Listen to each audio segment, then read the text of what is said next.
us on FutureTV. I'm Lebanese, and these are today's top stories. President Michel Sleiman meets with former Prime Minister Fouad Sanyura over the ongoing discussions to form a new cabinet. Security sources say a suspected rocket launcher at one of Lebanon's most popular parks turns out to be a wooden installation. At least 500 people are killed over the past week in Syria in clashes between Syrian rebels and fighters from an al-Qaeda-linked group in the north of the country. President Michel Sleiman has met with former Prime Minister Fouad Sanyura over the ongoing discussions to form a new cabinet. A Future Movement source says the meeting served as an introduction aimed at getting answers to questions raised by the political party, centering mainly on the next government's policy statement, a March 8 demand for veto power and the rotation of ministerial portfolios.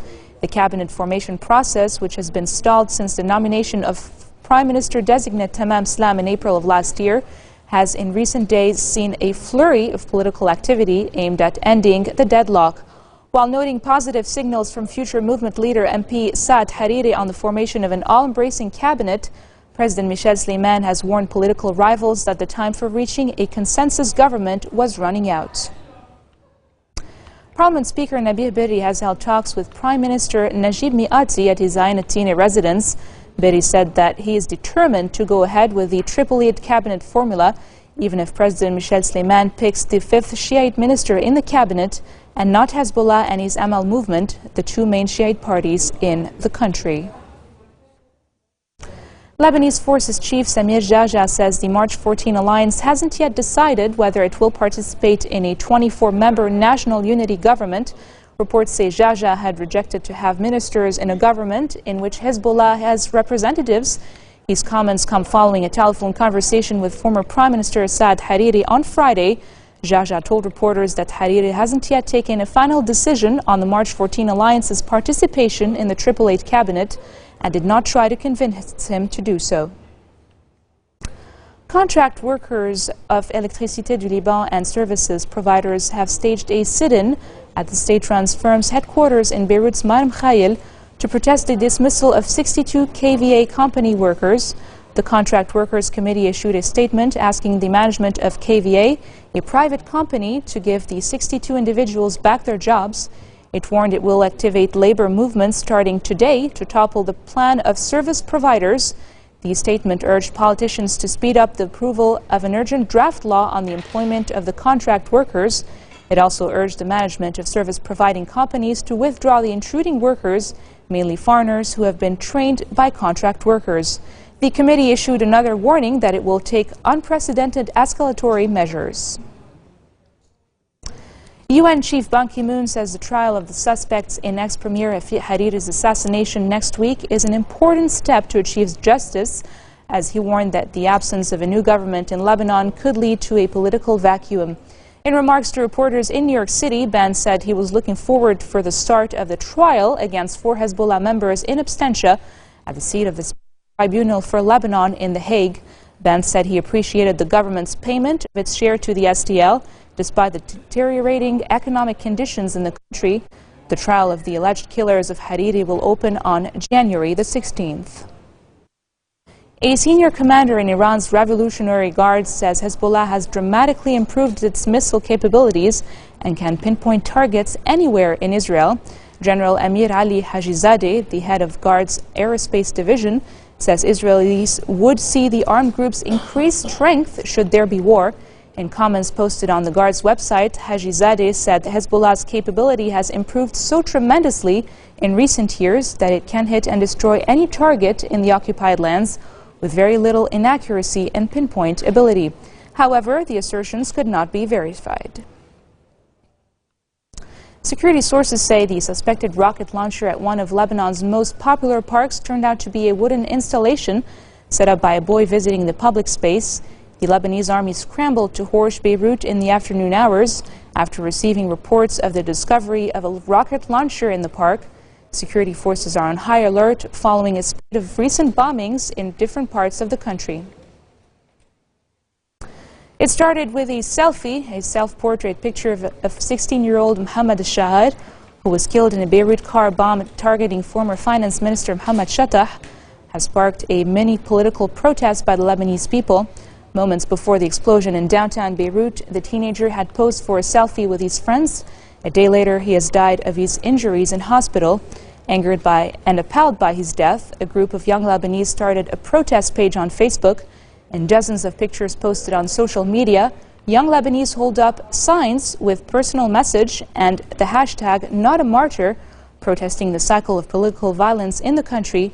More than 7,000 people have liked the page, and hundreds have posted their own selfies.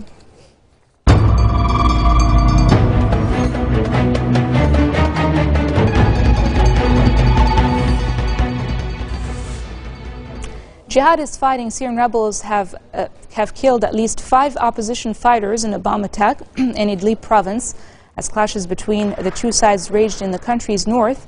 The Syrian Observatory for Human Rights says the explosive device had been planted under a pickup truck used by Ahrar al-Sham, an Islamist brigade that has led a week-long battle against the jihadist Islamic State of Iraq and the Levant. The attack came as rebel fighters prepared for an assault on Sarakib, ISIS' last bastion in the northwestern province of Idlib. The Syrian Observatory for Human Rights says nearly 500 people have been killed in the fighting in the past week. The toll includes 240 rebels, 157 ISIL fighters, and 85 civilians. And coming up next, fire partially destroys an ancient Tibetan town in China's Shangri-La County. That and more after the break.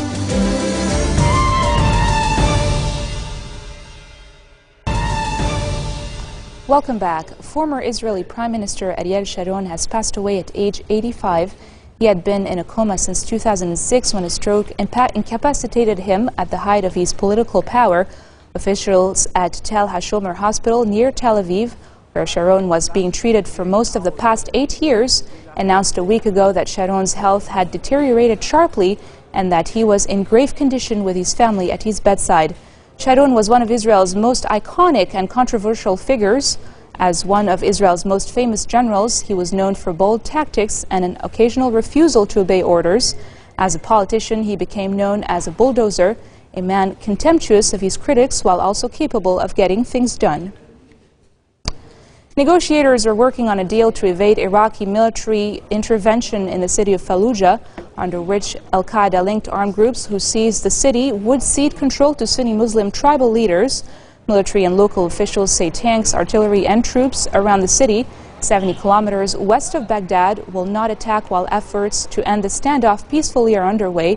Fighters of the al-Qaeda-linked Islamic State of Iraq and the Levant, which is also fighting in neighboring Syria, took control of Fallujah and parts of nearby Ramadi on January 1st, shortly after the Shiite-led government ordered the dismantling of years-old vigils by Sunni tribesmen protesting its rule.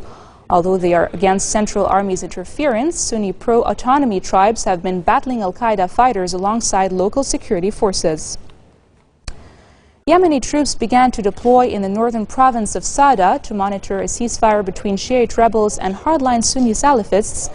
The deal brokered late Friday by a presidential commission ends fighting that erupted in late October centered on a Salafist mosque and Quranic school in the town of Damaj. But the deadly conflict had spread in the northern provinces, embroiling Sunni tribes wary of the power of the Shiite rebels, known as Houthis, who have been accused of receiving support from Iran. Officials say the deal stipulated the two sides would withdraw from the areas around the Damaj to be replaced by army troops who would monitor the ceasefire. U.S. President Barack Obama says he will talk next week about how he plans to create jobs in the U.S. manufacturing sector, one of several economic goals he set for his administration last year that is now receiving renewed attention from the White House. Yesterday we learned that in 2013 our businesses created 2.2 million new jobs, including 87,000 last month. Our unemployment rate is the lowest it has been since October 2008. And across our broader economy, there are signs of progress. Our manufacturing and housing sectors are rebounding. Our energy, technology, and auto sectors are booming. Thanks in part to the reforms in the Affordable Care Act, health care costs now eat up less of our economy. Over the past 4 years, costs have grown at the slowest rate on record. And since I took office, we've cut our deficits by more than half. So we've got to keep our economy growing and make sure more Americans have the opportunity to share in that growth. We've got to keep creating jobs that offer new opportunity and make sure those jobs offer the wages and benefits that let you rebuild some security. We've got more kids to educate and families to get covered with health insurance and an immigration system to fix. And we've got to make sure this recovery leaves no one behind. So this will be a year of action. I'll keep doing everything I can to create new jobs and new opportunities for American families, with Congress or on my own, and with everyone willing to play their part. And that action should begin by extending unemployment insurance for Americans who were laid off in the recession through no fault of their own. Next week, I'll join companies and colleges and take action to boost the high-tech manufacturing that attracts the kind of good new jobs a growing middle class requires. And now for news around the world in brief, the United States has sent a handful of military advisors to Somalia to help bolster the African Union force there. The deployment marks the first stationing of U.S. troops in the troubled country since 1993, when 2 Black Hawk helicopters were shot down and 18 U.S. soldiers were killed in a disastrous operation in Mogadishu. The team was launched in October and became fully operational in December. It is based at Mogadishu Airport. Fire has partially destroyed an ancient Tibetan town in China's Shangri-La County, with more than 1,000 firefighters deployed to tackle the blaze. The fire started this morning in Duksong, which dates back 1,300 years and is famous for its cobbled streets and wooden houses. There is no immediate report of casualties, and the cause of the fire is unclear, although a provincial news site says it started in a guest house on an old street. At least 7 anti-government protesters in Thailand have been wounded after gunmen fired shots on a rally site in Bangkok. The country is in a political crisis that has led to the dissolution of parliament and mass protests demanding the resignation of Prime Minister Yingluck Shinawatra. Protesters are trying to block an election scheduled for February the 2nd and want Yingluck to resign immediately. The government has expressed concern about more bloodshed as protesters refuse to back down in their efforts to oust Yingluck and end the influence of her brother and former ruler, Thaksin. The Met Office in the United Kingdom has announced plans to begin daily space weather forecasts starting this spring to provide vital advanced warnings of powerful solar storms. The forecast will provide an early warning to government agencies and private sector firms to avoid being adversely affected by solar behavior. As solar flare is approaching a peak in the sun's 11-year cycle of activity, the Earth is especially vulnerable because solar storms and solar wind can disrupt satellites, GPS, power grids, and radio communications. The UK government, meanwhile, has provided the service with a funding of £4.6 million over a 3-year period. The service will run 24 hours a day and every day starting April of this year. At present, only several countries have space weather forecasts, including the United States, Russia, and China. This marks the end of our bulletin for today. Now for a reminder of our top stories. President Michel Sleiman meets with former Prime Minister Fouad Siniora over the ongoing discussions to form a new cabinet. Security sources say a suspected rocket launcher at one of Lebanon's most popular parks turns out to be a wooden installation.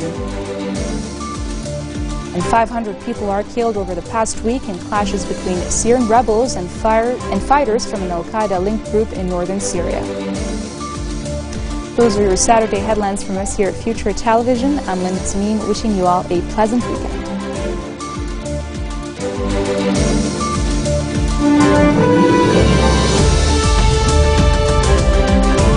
هل أنتم مقتنعون بتشكيل الحكومة بتحرك